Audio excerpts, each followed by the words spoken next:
On August 24th, 1981, two young boys were reported missing in Caledon East. To date, no one has heard from the missing kids. Hello, I'm Patrick Conlon, your host for this episode of Citizens Alert. The police are asking for your assistance in helping them solve a possible crime.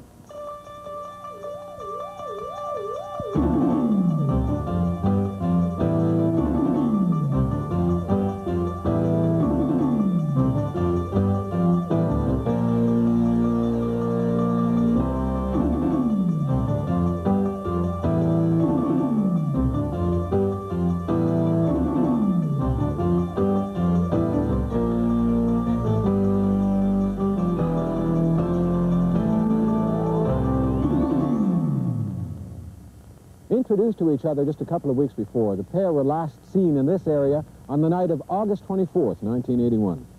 John McCormick, Jr., 15 years old, lived at this farm in Caledon East with his mother, father, and sister Kim. The property is a large and sprawling one, with the home surrounded by ponds, swampland, and a gravel pit used by Graham Brothers Construction up until 1982. Young John was about to start grade 10 studies at Fenton High School in Brampton later that year. Outside of school, the boy's main interests were an old car and van that he kept on the family premises. Eric Larsfolk, also 15, had just moved with his parents to a nearby farm about a month before his disappearance. They lived here at Lot 13, Concession 3 in the Caledon East Township. Eric was about to enter grade 10 at the Mayfield High School in September '81. An active Boy Scout who was interested in fishing, hiking, and camping, Eric was described by his parents and others who knew him as being adventurous. He was a youth who enjoyed the normal activities of a healthy boy of his age.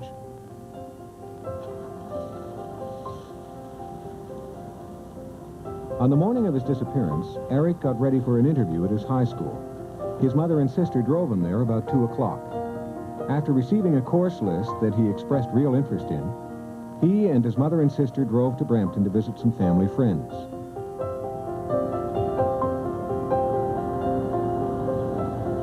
At about the same time, John McCormick, Jr. went to the Larsfolk residence looking for Eric. Told that he wasn't there, he returned to his own house. Eric was told John McCormick, Jr. had tried to contact him that afternoon. Now, the two boys had only seen each other 4 times. And they'd been involved in a few friendly scuffles, including one with John Jr.'s cousin. After that, however, Eric had told his parents he didn't want to visit the McCormick home again. But that afternoon, it seems young Eric had a change of mind. He drove over to the McCormick house on a new bicycle recently won in a contest.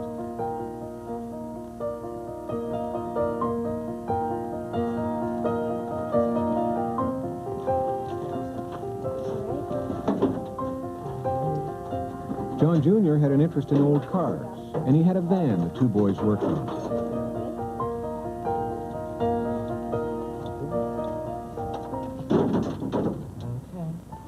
Okay, so the red's positive, and you just stick it in there, like that.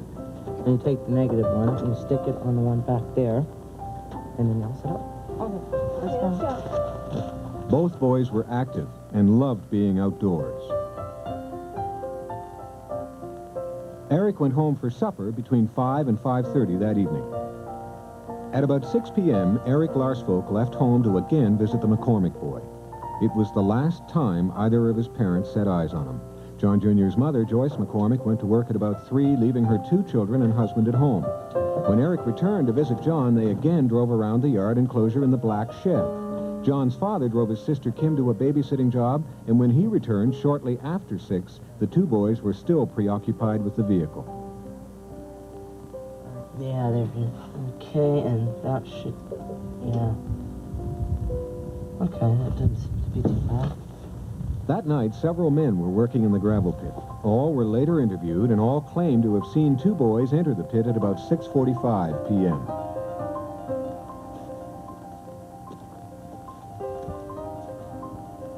The employees stated that the boys were headed in a straight line toward the northeast side of the pit, but they didn't see just how far across they went.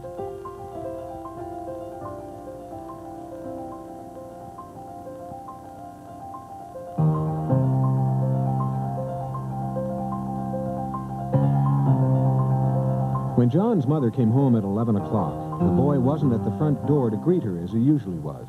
Learning from her daughter that her son was not home, she immediately contacted the Lars folks. Beverly, when did you first learn your son was missing? About 11:15 at night, when John's mother come knocking on the door to see if Eric and John were at our place. And they weren't, because I told them they were up at her place watching television, and she said no, the kids weren't there. So we knew the kids weren't around or something had happened. We just, that's the time we found out they were missing or weren't there. Both families then went to the gravel pit to look for the boys. At 12:30 a.m., Joyce McCormick contacted the police. Eric Larsfolk and John McCormick Jr. were reported missing.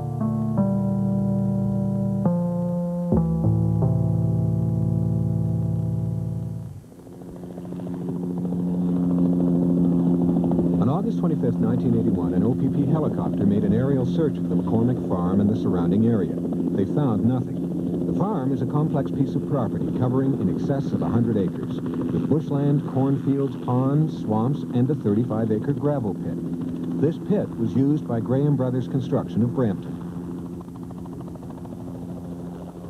I reported for work that evening at 11 p.m. and about 11:30 I received a phone call from Mrs. Joyce McCormick.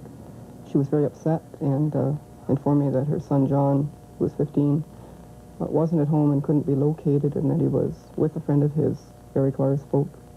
And I left the particulars of that report with the officer in charge of the detachment and went out to the residence. I can't recall if it was actually raining at that time, but it had rained. The ground was very muddy and very oozy mud, clay. And we had flashlights, and that was the extent of the light that we had. We didn't have any idea what this place looked like. And you couldn't see, it was pitch black. So people were falling in holes and crawling on hands and knees shouting for these kids and looking, feeling in case the kids had fallen or something and got hurt. And there wasn't a sound. When did the police arrive? I think we went down to the quarry to do a few minutes of searching, and then we went back up to McCormick's. And Joyce said she thought she better notify the police, so she called the police. I think it was about 11:30. It must have been about 11:30, 11:45, somewhere around there. I think they were there just around midnight or shortly after. Well, they weren't gone very long before the police were there. All right, now, Lloyd, did you continue to search until the police arrived, or did you wait until they arrived and then start again? I wanted to find Eric wherever he was, and I couldn't see waiting for somebody who was going to help. So we continued on until we seen more headlights on the top of the pit, and then I came up to see who was there. And that was the entrance of the police into the business. You've said it was dark and it was strange. Tell me what it was like to search that gravel pit at night. How can I tell you what I felt inside? It was the black hole was how I felt inside of me. Not knowing where my boy was, it was just undescribable. I don't know if the other people felt that way, but I felt very close to Eric, and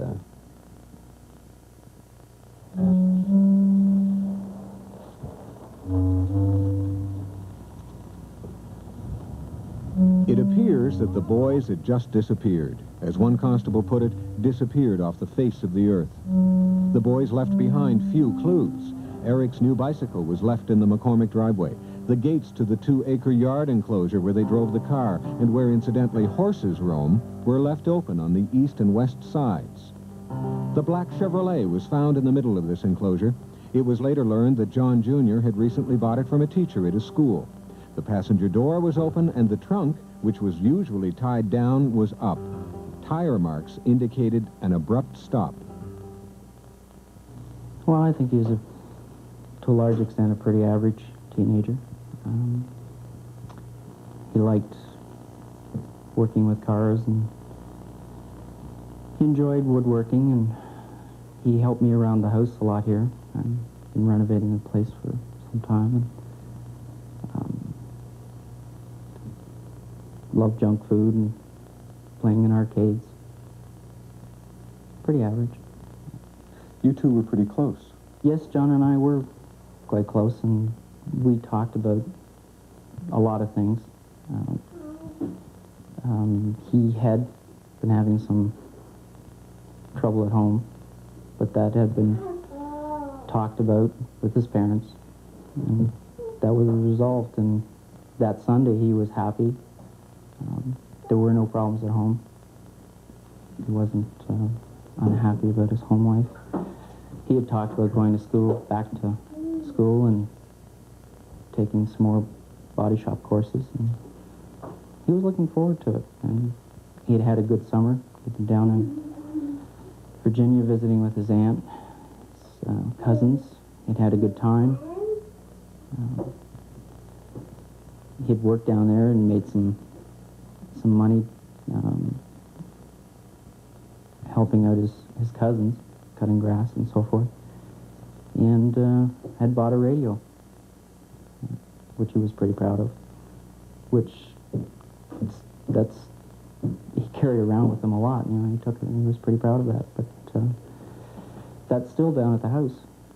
So these are some of the things that if the police seemed to think at first he had run away from home, but if he were going to run away from home, I think these are some of the things he would have taken with him. Well, first we checked into the possibilities of them being runaways, and an extensive efforts were made to determine whether or not they did run away. We checked with all of their known friends, and in doing so we learned that no preparation was made by either of the boys to run away. No mention had been made of them leaving home, or nothing to indicate that in particular the Lars boy, nothing to indicate that he was dissatisfied at home. It appeared that he was very happy at home. Both boys had money, or so it's reported, that they had money in their homes. Most boys, when they're running away, would like to have some cash, so why did they not take the money with them? These things were all checked out, as well as various police departments in the States and in Ontario to see if anyone had seen the boys. Photographs were sent out to all OPP detachments, circulars, bulletins, but there was no sign of the boys. Again, it wouldn't make sense that John would run away with Eric, because he didn't really know Eric all that well. I mean, John had lots of other friends who knew him quite well. But, he would have, I think he would have confided in these other friends, too, if he had been planning something like that. A search of John Jr.'s bedroom revealed 3 wallets, all with money inside, totaling about $30. No extra clothing was taken, and the appearance of the room gave the impression that John intended to return. Eric Larsfolk left his identification on the top of the desk in his room. His family had just moved to Caledon East, and the boy himself had made the choice of the farm as being the place he'd most like to live. John McCormick Jr. had a bank account in Orangeville containing about $200, which has never been touched. Relatives and friends believe he would not run away. All through our conversation, you've talked about John in the past tense. Do you believe he's still alive? I believe if John, if he had the choice, he would have contacted some of us.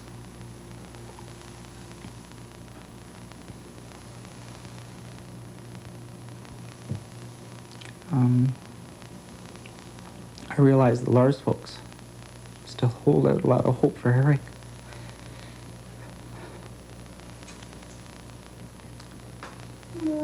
But it's tough keeping faith, isn't it? Quite.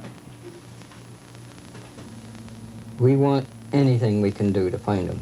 We want our kid back. Eric wasn't the kind of kid to do these things. Have you talked to anyone else who might help you find your son? A great many psychics. Other than that, we've had all kinds of suggestions from these people. Have they been discouraging suggestions? Several have, 3 of them. I think 3 of them. They've told us the kids were dead and buried up there, but with the police dogs searching the area, if the kids had been buried, they would have been found. The dogs would have found them.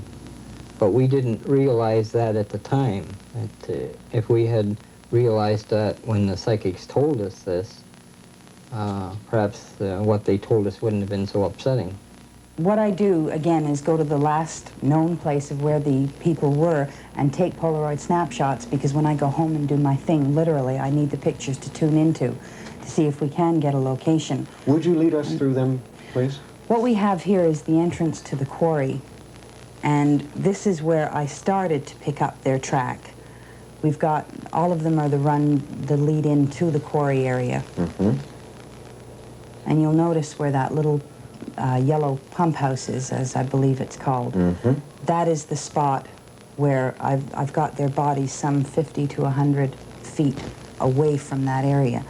Now, as I understand it, they had tracking dogs out. That's the swamp area of the whole property. So my only thought is that they're buried under there and that they just weren't found. I can't say that there wasn't any foul play, because if normally I will walk through and see a murder if it's happening. In this case, I did not see the murder happening, but I do know that there was a lot of fear, and I do know that there was some alcohol involved in the whole general story of the thing, and I believe that they fell. But I lose them over on the north side of the property. I do believe that the boys, both of them, met their death on the property.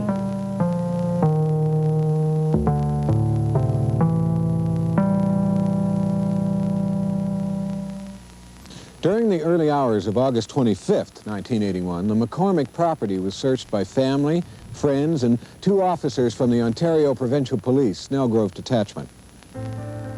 The third search was conducted by canine units from all over the province, and a scent was picked up near the northeast end of the pit. Technicians from Heat Scan Limited accompanied the OPP helicopter in preparation for a ground search. This is a very expensive piece of equipment called a thermovision camera. That's all I know about it so far. To help me find out more, Doug Rispin. Doug, what is a thermovision camera and what does it do? All as we're measuring and looking at through the eyepiece, Patrick, is heat. So the image that you were just looking at is an image of heat. The light colors in the picture are the hotter colors, and the dark colors in the picture are the cooler colors. Let's be more specific. You mean if a body were buried beneath the ground? That's correct. We would be able to find it depending on the conditions that we were looking at, and that could lead to soil or many other parameters. But again, we're sensing heat here. I mean, a dead body is supposed to be cold. Every object has the ability to absorb and emit heat. And since we are looking at heat through the image, we are hopefully assuming, or we are assuming, that that body, if it is buried, will absorb heat during the day. When the surface of the ground cools down at night, it will emit heat at night.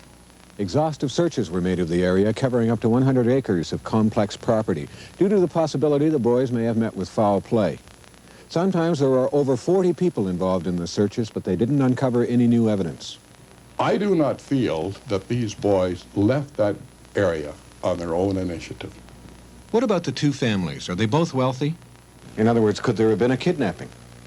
The McCormicks seem to be pretty well off. I do not consider kidnapping. There's been no request for ransom at this time. Fred Lovell, who worked at the pit at the time, comments on whether the 2 boys could have been buried in a gravel slide.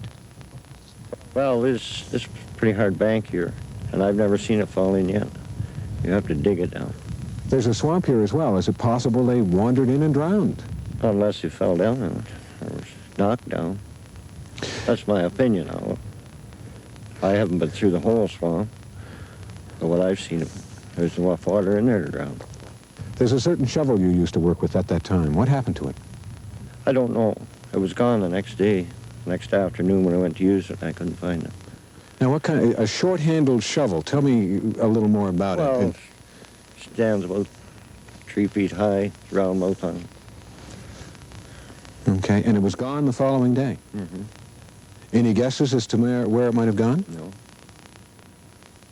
I haven't seen it since either. Eric Larsfolk and John McCormick Jr. haven't been heard from since they disappeared on August 24th, 1981. Now, the investigating team so far has followed through on more than 40 leads from Tilsonburg to Napanee, people who think they may have seen the missing boys, but so far none has been helpful. If you have any information at all that may help the police solve what could be a crime, call the OPP detachment at Snellgrove. Here's the number, 846-5644. Your call will be held in strictest confidence. Again, the police are asking for your assistance. You may be the one to help them solve this mystery. I'll be back in a moment with an expert tip on how to prevent a crime before it happens. This is Ronald Perkins, wanted by the Peel Region Police Force on 3 counts of rape. He is 6 foot 1 inch, weighing 195 pounds, with brown hair and brown eyes. Perkins is considered extremely dangerous. If you have seen this man, contact the Peel Region Police at 453-3311. Think about this. A policeman is patrolling your community. It could be any time of the day or night, when he suddenly encounters a stranger casually strolling through your neighbor's backyard. The trouble is, unless that stranger is acting suspiciously, the officer doesn't know whether he belongs or not. But you know your neighbors.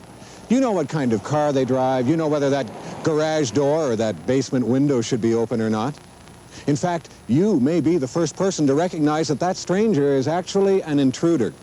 Protect you and your neighbor's property. Start a neighborhood watch.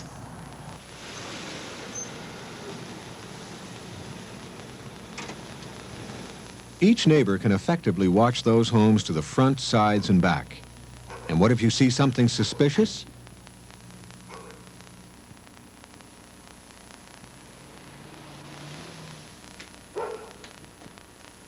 Write down the description of anyone that strikes you as being an intruder. Then call your local police and other members of your neighborhood watch.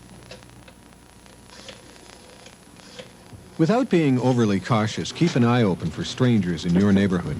The phony subscription seller or the slick salesman may take an unanswered doorbell to be an open invitation. The person taking a shortcut through your backyard may have just completed a break-in.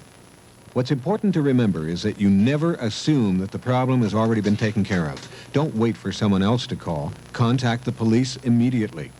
If the people next door are away and you see a tempting invitation to a burglar, be a good neighbor. Correct the situation for them. Close the open garage door or replace the cracked window. Remove newspapers from doorsteps. Change bulbs and outside lights. The program works through mutual aid, and the next time you're on vacation, your neighbors will look after you.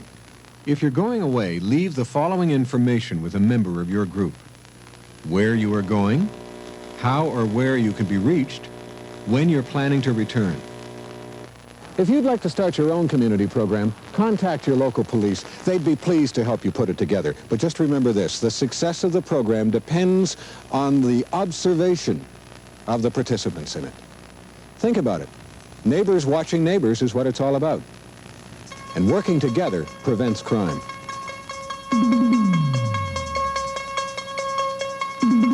Transportation for the cast and crew of Citizens Alert provided by Thrifty Rent-A-Car. For reservations or information, look in your yellow pages for the location nearest you. Stay tuned right now as Johnny welcomes Jack Lemmon to The Tonight Show, following Global News Update coming up next. Tomorrow, Al Molinaro gets his chance to manage a boxing champion, and receptionist Linda Goodfriend wants the lead in a Broadway musical. Fantasy Island, Global's got it tomorrow at 10.